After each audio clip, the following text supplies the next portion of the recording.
नमस्कार मैत्रिणींनो, आज आपण 25 ते 30 माणसांसाठी वांगे बटाट्याची मिक्स भाजी बनवूया। त्यासाठी आपण 2 किलो बटाटे कापून घेतले आहे, 1 किलो वांगे कट करून घेतले आहे, अद्रक लसूण पेस्ट साठी अद्रक लसूण घेतला आहे, मगज बी भिजवून घेतली आहे, पेस्ट साठी कांदा टोमॅटो घेतला आहे आणि थोडी शेंगदाण्याची कूट करण्यासाठी शेंगदाणे भाजून घेतले आहे। चला तर आता आपण भाजी बनवूया।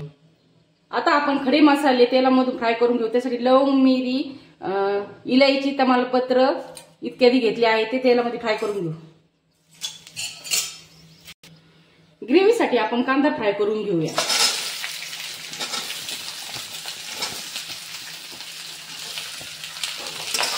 असं थोडे कांदा लाल होईल तर आपण परतून घेऊ। कांदा असं लालसर असा परतून झाला आहे। आता आपण त्याच्यात टमाटे घालून घेऊ। टमाटो लाल होईल तर परतून घेऊया। कांदा टोमॅटो आपला चांगल्या प्रकारे परतून झाला आहे। आता आपण याची ग्रेव्ही बनवून घेऊया। ग्रेव्हीसाठी आपण तेल गरम करून घेतले आहे, त्याच्यामध्ये आपण बनवलेली कांदा टमाट्याची पेस्ट आणि खडे मसाल्याची पेस्ट घालून घेऊया।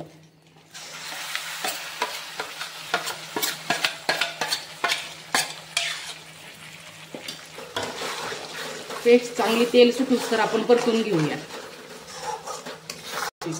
हे पहा, अशा प्रकारे आपण ग्रेव्ही बनवून घेतली आहे। आता आपण गॅसवर एक मोठे पातेले ठेवून भाजी बनवूया। पातेल्यामध्ये आपण तेल गरम करायला ठेवले, तेल चांगल्या प्रकारे गरम झाले आहे। तेलामध्ये आता आपण मोहरी घालून घेऊया। मोहरी छान तळल्यानंतर आपण जिरे घालून घेऊया।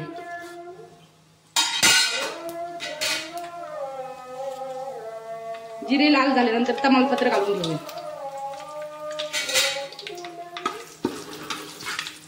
अद्रक लसूण पेस्ट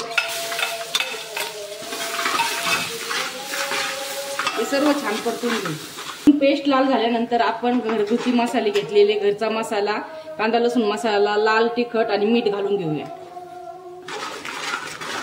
मसाला छान प्रकारे परतून घेऊ।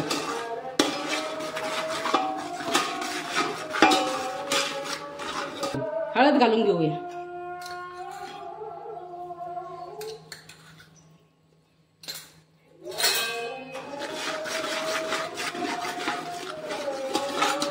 धना पावडर घालून घेऊया।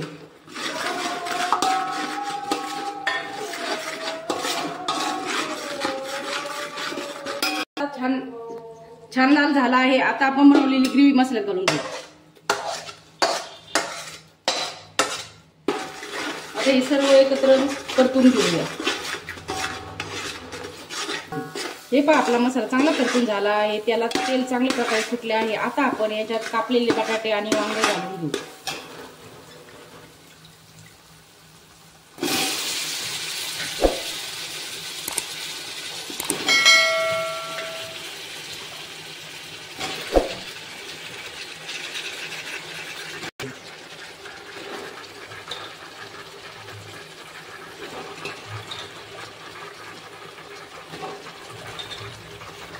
कट केलेल्या भाज्या आपण मसाल्यात घालून घेतल्या आहे। आता हे आपण चांगल्या प्रकारे परतून घेऊ।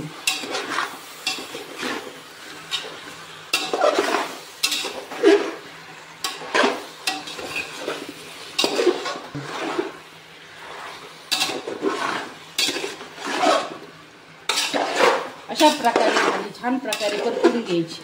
भाजी परतल्यानंतर आपण त्याला पाणी घालून घेऊ।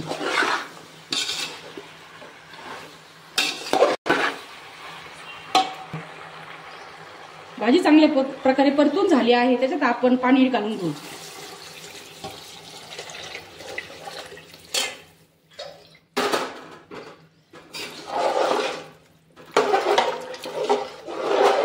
हे पहा, आपण भाजीत पाणी घालून घेतले आहे।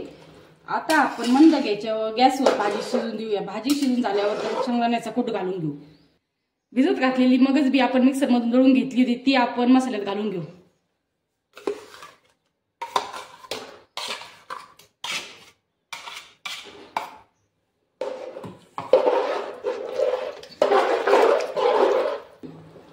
भाजीला अशी चांगल्या प्रकारे उकळी आली आहे। आता आपण त्याच्यात शेंगदाण्याचा कूट घालून घेऊया।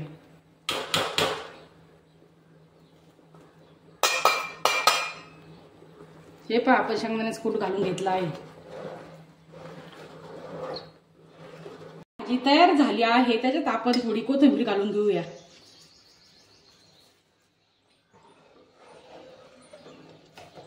अशा प्रकारे आपण कोथिंबीर घालून घेतली आहे.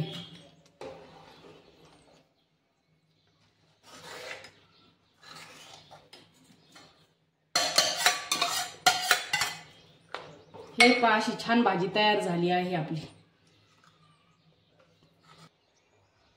तुम्हाला बी माझी भाजी आवडल्यास तुम्ही माझ्या चॅनलला सबस्क्राईब करा. जय शंकर.